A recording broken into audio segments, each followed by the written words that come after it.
welcome to the CUFI Weekly. I'm your host, Kasim Hafiz. Okay, welcome to another episode of the CUFI Weekly, and a topic we've not talked about for a few weeks, I know, Iran. Why do I bring that up? Well, a number of reasons actually. So I know there's not been a great deal of news about Iran. There's been talk about the cabinet that's forming, many right-wing extremists, people who are on Interpol watch lists for links to terrorism, but it's not even that I want to talk about. Something jumped out to me. I was doing some research, reading some books that I've not read in a number of years about Al-Qaeda, and I realized that we're making the same mistake again. What do I mean by that?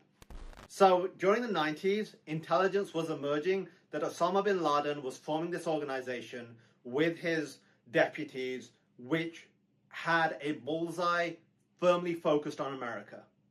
Bin Laden was making pronouncements about going to war with America, taking down America, and we kind of ignored it. We thought, here is a madman who is not able to do anything. We ignored it. In fact, Bill Clinton had the opportunity to take out bin Laden, but declined. And the interesting thing is, Al-Qaeda initially, Osama bin Laden, followed a radical Islamist ideology which saw conflict with Shia Islam, the doctrine of Islam followed by Iran and Hezbollah, but he reconciled that. He saw that America was the greater enemy. And what that led to was Hezbollah, and there is documented evidence about this, Hezbollah training Al-Qaeda fighters. And it's no coincidence that Hezbollah and its allies, who'd committed the worst terrorist atrocity against Americans up to that point with the bombing of the Marine Corps barracks in Beirut, used suicide bombings. Meanwhile, the Sunni groups didn't. You had Imad Munir, who was training and helping to train Al-Qaeda fighters. Now, why is all this relevant? Because while Al-Qaeda was decimated, while we took out bin Laden, the threat from Iran and Hezbollah remains. Hezbollah and Iran's pronouncements about destroying America, destroying Israel remain. And if we are so naive, so ignorant to ignore these, again, we are essentially bringing bloodshed to our shores. And Iran have tried. Again, I mentioned the Cafe Milano plot, an Iranian-sponsored plot to murder the Saudi ambassador to the United States right here in Washington, D.C. Ultimately, it was stopped, but Iran has tried to murder Americans and continues to try. And when we talk about Hezbollah, we're talking about Iran.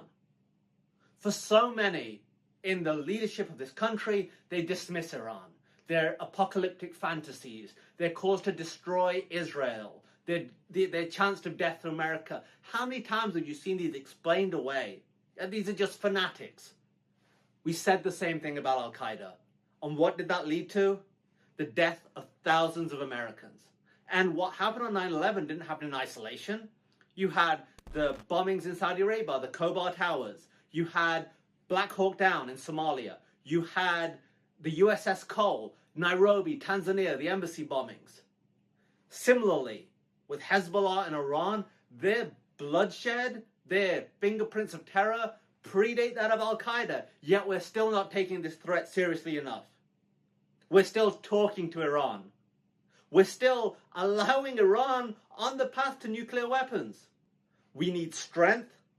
We need to convey strength, and we have to convey a red line that we will not take threats against the American people, we will not take threats against America, and we will not play friends with a abuser of human rights and a country that spreads chaos and murder throughout the world. 9/11 did not happen in isolation. What Iran is doing, Iran's international program of terror, is not happening in isolation. Yet I see the same mistakes being repeated. And as deadly as Al-Qaeda was, as deadly as Al-Qaeda's terrorism was to so many, it did not have a full-blown nation-state supporting it. It did not have the full apparatus of a country's economy supporting it like we have with Iran. Iran is not our friend.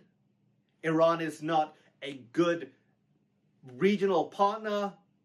Iran is a threat. And when I talk about this, I'm talking about the regime. The Iranian people have been brutalized for decades by this disgusting regime which treats human life so cheaply. yet values terror and mayhem. And surely, with America's withdrawal from Afghanistan, Iran has just been emboldened in the region. Iran has stacked its cabinet with hardliners because this is the kind of negotiation they want to do with the US. CUFI has never said it's against an Iran deal, it's against a bad Iran deal. And the last Iran deal was catastrophically bad. We have plenty of resources on our website. We have plenty of resources on our YouTube channel. And if you have any questions, please drop them in the comments below and we will get someone to answer them for you. Probably me. So for this week, this is Kasim Hafiz for the CUFI Weekly. For Zion's sake, do not remain silent.